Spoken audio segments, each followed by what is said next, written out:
초당 11.7기가비트, 세계에서 가장 빠른 메모리 반도체가 탄생했습니다. 3년간 SK하이닉스에 밀렸던 한물 같다는 소리를 들었던 삼성전자가 어떻게 단숨에 세계 1위 자리를 되찾았을까요? 지금부터 그 반전의 드라마를 낱낱이 파헤쳐 보겠습니다. 2026년 2월, 반도체 업계를 뒤흔든 긴급 속보가 터졌습니다. 삼성전자가 업계 최초로 HBM4 양산 제품을 엔비디아와 AMD에 정식 납품했습니다. 이건 단순한 뉴스가 아닙니다. 역사가 다시 쓰인 순간입니다. 여기서 중요한 건 샘플이 아니라 양산 제품이라는 점입니다. 시제품 단계를 완전히 통과하고 대량 생산 주문을 받았다는 뜻이죠. 그런데 HBM이 도대체 뭐길래 이렇게 난리일까요? 쉽게 설명해 드리겠습니다. HBM은 AI 반도체의 핵심 부품입니다. AI 칩이 두뇌라면 HBM은 그 두뇌의 정보를 초고속으로 전달하는 신경계와 같습니다. 챗GPT, 자율주행, AI 영상 생성, 이 모든 기술이 HBM 없이는 불가능합니다. 그만큼 중요한 핵심 기술이죠. 그런데 삼성전자는 지난 3년간 이 시장에서 SK하이닉스에 완전히 밀려 있었습니다. 삼성이 끝났다는 말까지 나왔죠. 하지만 삼성전자는 포기하지 않았습니다. 3년간의 절치부심, 이를 갈며 기술 개발에 매진했습니다. 그리고 마침내 세계 정상을 탈환했습니다. 어떻게 이런 대역전극이 가능했을까요? 지금부터 그 비밀을 파헤쳐 보겠습니다. 자, 이제 본격적으로 이 괴물 반도체의 정체를 파헤쳐 볼까요? 먼저 가장 중요한 숫자, 동작 속도입니다. 삼성전자 HBM4의 속도는 무려 초당 11.7기가비트. 이게 얼마나 대단한 건지 지금부터 보여드리겠습니다. 국제 표준 속도가 8기가bps인 거 아시죠? 삼성전자는 이걸 무려 37%나 초과 달성했습니다. 마치 100m 달리기에서 세계 기록을 4초나 앞당긴 것과 같은 충격적인 수치예요. 더 놀라운 건 따로 있습니다. 엔비디아가 요구한 사양이 10기가bps였거든요. 그런데 삼성전자는 그것보다 17%나 더 빠른 성능을 뽑아냈습니다. 엔비디아도 깜짝 놀랐을 거예요. 이 속도가 왜 중요하냐고요? AI 연산은 데이터를 얼마나 빨리 주고받느냐가 핵심입니다. 속도가 빠르면 빠를수록 AI가 더 똑똑해지고 더 빨리 생각할 수 있거든요. 다음은 대역폭입니다. 대역폭이란 한 번에 얼마나 많은 데이터를 옮길 수 있느냐를 말하는데요. 삼성전자 HBM4의 대역폭은 초당 무려 2.8TB, 업계 최고 수준입니다. 2.8TB가 어느 정도냐면요. 4K 영화 한 편이 약 100GB입니다. 이 HBM4는 1초에 4K 영화 28편을 전송할 수 있다는 뜻이에요. 상상이 되시나요? 하지만 성능만 좋으면 뭐합니까? 전기를 펑펑 쓰면 데이터 센터 운영비가 천문학적으로 올라가거든요. 그래서 삼성전자가 해결한 게 바로 전력 효율입니다. 삼성전자 HBM4는 전력 효율을 무려 40% 이상 개선했습니다.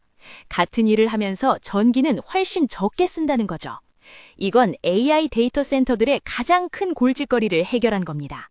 전기 요금이 40% 줄어든다는 게 얼마나 대단한 건지 아세요? 대형 AI 데이터 센터는 연간 전기 요금만 수천억 원입니다. 40% 절감이면 매년 수백억 원을 아끼는 거예요. 정리하면 이렇습니다. 세계 최고 속도 11.7기가비트, 업계 최고 대역폭 2.8TB, 그리고 40% 전력 효율 개선. 이 세 가지가 바로 삼성전자 HBM4를 괴물 반도체라고 부르는 이유입니다. 자, 이제 삼성전자가 어떻게 이런 대역전극을 만들어냈는지 그 비밀을 파헤쳐 보겠습니다. 핵심은 바로 세대 차이입니다. 경쟁사들이 5세대 D램을 사용할 때 삼성은 한 세대 앞선 6세대 1C D램을 적용했습니다. D램 세대가 뭐가 그렇게 중요하냐고요? 쉽게 설명해 드리죠. 세대가 올라갈수록 같은 면적에 더 많은 데이터를 저장하고 더 빨리 처리할 수 있습니다. 한 세대 차이는 마치 스마트폰 2년치 발전을 한 번에 뛰어넘는 것과 같은 것입니다. 하지만 진짜 충격적인 건 따로 있습니다. 바로 베이스 다이 공정의 차이입니다. SK하이닉스가 12나노 공정을 사용할 때 삼성은 무려 4나노 공정을 적용했습니다. 이게 얼마나 대단한 건지 아시나요? 12나노에서 4나노로 이건 무려 3세대나 앞선 기술입니다. 마치 경쟁사가 자전거를 탈 때 삼성은 스포츠카를 몰고 나온 격이죠. 이 미세한 공정 덕분에 전력 효율과 성능 모두를 잡을 수 있었습니다. 그런데 여기서 정말 놀라운 일이 벌어집니다. 엔비디아가 갑자기 속도를 더 높여달라고 요구했을 때 삼성은 어떻게 했을까요? 놀랍게도 재설계 없이 바로 테스트를 통과했습니다. 보통 반도체 설계를 수정하려면 몇 달, 길게는 1년 이상이 걸립니다. 그런데 삼성은 이미 처음부터 최고 성능으로 설계해 놓았던 겁니다. 이게 바로 선제적 기술 투자의 힘입니다. 삼성전자는 3년간 HBM 시장에서 밀리면서도 연구개발 투자를 멈추지 않았습니다. 오히려 더 과감하게 미래 기술에 베팅했죠. 그 결과가 바로 지금 우리가 보고 있는 역전극입니다. 특히 주목할 점은 삼성의 수직 계열화 전략입니다. D램 설계부터 제조, 패키징까지 모든 과정을 자체적으로 수행할 수 있기 때문에 이런 통합 최적화가 가능했던 겁니다. 경쟁사들은 이 기술 격차를 따라잡으려면 최소 1, 2년은 걸릴 것으로 예상됩니다. 그 사이 삼성은 또 다음 세대를 준비하고 있겠죠. 이것이 바로 기술 리더십의 선순환입니다. 결국 삼성전자의 비밀병기는 단순한 기술력이 아니었습니다.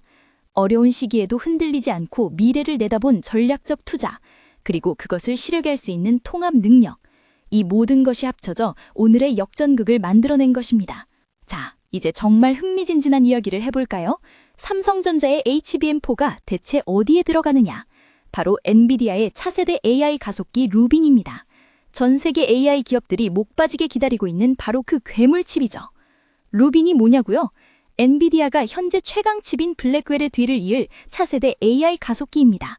그리고 이 루빈의 심장부에 삼성전자의 HBM4가 박히게 되는 겁니다. 3년 전만 해도 상상할 수 없었던 일이에요. 그런데 여기서 끝이 아닙니다. 루빈 시리즈의 최고 성능 버전 베라 루빈을 주목해주세요. 이 녀석에는 무려 20.7TB 용량의 HBM이 탑재됩니다. 20.7TB요? 4K 영화 4,000편을 담을 수 있는 어마어마한 용량이에요. 20.7TB가 왜 중요하냐고요? AI가 똑똑해지려면 엄청난 양의 데이터를 동시에 처리해야 합니다. 메모리 용량이 크면 클수록 더 복잡한 AI 모델을 돌릴 수 있어요. 베라 루빈은 말 그대로 AI의 뇌를 한 단계 업그레이드 시키는 겁니다. 그리고 엔비디아만 있는 게 아닙니다. AMD도 가만히 있지 않아요. AMD의 차세대 AI 가속기 MI450, 이 녀석도 삼성전자 HBM4를 품게 됩니다. AI 반도체 시장의 양대 산맥이 모두 삼성을 선택한 거예요. AMD MI450의 스펙을 보면 입이 떡 벌어집니다. 전작 대비 무려 40% 증가한 432GB의 HBM이 장착돼요. 432GB? 이 정도면 웬만한 데이터 센터 서버 한 대 메모리보다 많은 양이에요. 생각해보세요. 세계 AI 반도체 시장을 양분하는 엔비디아와 AMD, 이 두 거인이 모두 삼성전자의 HBM4를 선택했습니다. 이게 무슨 의미일까요? 삼성전자가 명실상부 세계 최고의 AI 메모리 공급자로 인정받았다는 뜻입니다. 이 모든 제품들이 올 하반기에 출시됩니다. 2024년 하반기, 세계 최고 성능의 AI 반도체들이 쏟아져 나오는데 그 핵심에 삼성전자의 HBM4가 있는 거예요. 정말 역사적인 순간이 다가오고 있습니다. AI 데이터 센터 시장이 폭발적으로 성장하고 있잖아요. 챗GPT, 클로드, 제미나이, 이런 AI 서비스들이 돌아가려면 엄청난 양의 AI 가속기가 필요합니다. 그리고 그 가속기마다 삼성전자의 HBM4가 들어가는 거예요. 결국 AI 시대의 진짜 승자는 누굴까요? 화려한 AI 서비스를 만드는 기업들? 아닙니다. 그 모든 것을 가능하게 하는 핵심 부품, HBM을 만드는 기업이 진정한 승자입니다. 그리고 지금 삼성전자가 바로 그 자리를 향해 질주하고 있습니다. 자, 이제 본격적으로 삼성과 SK하이닉스의 치열한 전쟁사를 들여다볼 시간입니다. 2023년 HBM 시장은 완전히 SK하이닉스의 동무되었습니다. 엔비디아의 러브콜을 독점하며 삼성전자를 압도적으로 따돌렸죠. 당시 삼성전자는 수율 문제로 골머리를 앓고 있었습니다. 경쟁사는 승승장구하는데 삼성은 발열과 품질 이슈로 엔비디아 테스트에서 번번이 탈락했죠. 반도체 왕국의 자존심이 무너지는 순간이었습니다. 그 결과가 어땠을까요? 2025년 현재 시장 점유율을 보시죠. SK하이닉스 56%, 삼성전자는 고작 26%입니다. 불과 몇 년 전만 해도 메모리 반도체 절대 강자였던 삼성이 무려 15%포인트나 점유율이 떨어진 겁니다. 업계에서는 삼성 메모리 시대는 끝났다는 말까지 나왔습니다. 한때 세계를 호령하던 반도체 제국이 이렇게 무너지는 건가 많은 전문가들이 고개를 저었죠. 하지만 삼성전자는 포기하지 않았습니다.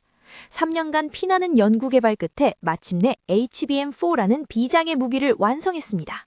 그리고 업계 최초 납품이라는 타이틀을 거머쥐었죠. 이게 왜 중요하냐고요? 업계 최초라는 타이틀은 단순한 명예가 아닙니다. 이건 기술 리더십의 증명이자 앞으로의 시장을 선점할 수 있는 결정적인 무기가 되는 겁니다. 월가의 반응도 달라지기 시작했습니다. 세계적인 투자은행 모건 스탠리가 놀라운 전망을 내놓았는데요. 삼성전자의 메모리 사업 이익이 2026년에 무려 300% 이상 증가할 수 있다고 분석했습니다. 300% 증가라니 이게 얼마나 엄청난 숫자인지 아시나요? 현재 이익의 4배가 된다는 뜻입니다. HBM4 하나가 삼성전자의 운명을 완전히 뒤바꿀 수 있다는 거죠. 물론 SK하이닉스도 가만히 있진 않을 겁니다. 56% 점유율의 절대 강자가 쉽게 왕좌를 내줄 리 없죠. 하지만 이제 게임의 판도가 바뀌었습니다. 진정한 승부는 지금부터입니다. 3년간의 굴욕을 딛고 일어선 삼성전자. 과연 잃어버린 왕좌를 되찾을 수 있을까요? 이 치열한 반도체 전쟁의 승자가 곧 AI 시대의 패권을 쥐게 될 것입니다. 자, 이제 숫자로 말씀드리겠습니다. HBM 시장은 2025년 52조 원에서 2028년 147조 원으로 무려 3배 가까이 폭발적으로 성장합니다. 그리고 이 거대한 시장의 90% 이상을 누가 공급할까요? 바로 삼성전자와 SK하이닉스, 대한민국의 두 기업입니다. 삼성전자는 특히 턴키 서비스라는 무기를 갖추고 있습니다. 베이스 다이부터 패키징까지 전 공정을 자체 수행할 수 있는 유일한 기업이죠. 삼성전자가 3년간의 열세를 딛고 일어선 마침내 강력한 반격을 시작했습니다. 세계 최고 성능, 업계 최초 납품이라는 타이틀을 모두 거머쥔 삼성전자, 그리고 여전히 강력한 SK하이닉스, 대한민국의 두 반도체 거인이 147조 원 규모의 세계 AI 메모리 시장을 완전히 장악하는 시대가 열리고 있습니다. AI 시대의 진정한 승자는 바로 대한민국입니다.